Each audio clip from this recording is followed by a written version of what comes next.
बिस्मिल्लाहिर्रहमानिर्रहीम।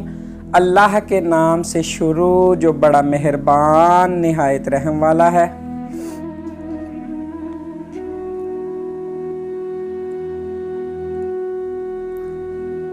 शुक्र किया है इन पेड़ों ने सब्र की आदत डाली है।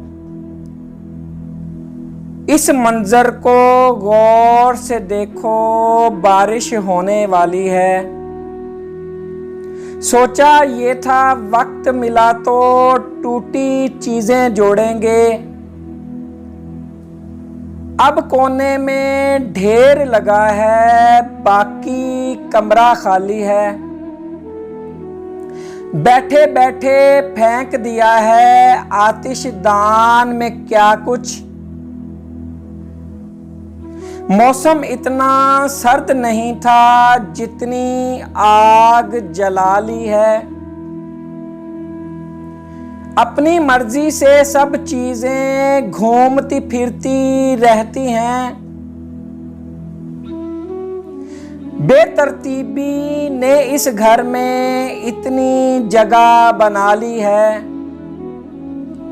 देर से कुफल पड़ा दरवाजा एक दीवार ही लगता था।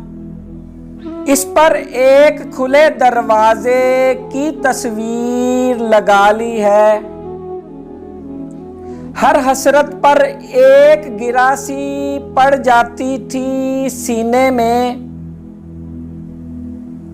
रफ्ता रफ्ता सब ने मिलकर दिल सी शक्ल बना ली है। ऊपर सब कुछ जल जाएगा, कौन मदद को आएगा। जिस मंजिल पर आग लगी है सबसे नीचे वाली है। एक कमरा सायों से भरा है, एक कमरा आवाजों से। आंगन में कुछ ख्वाब पड़े हैं, वैसे ये घर खाली है। Please like, subscribe and share.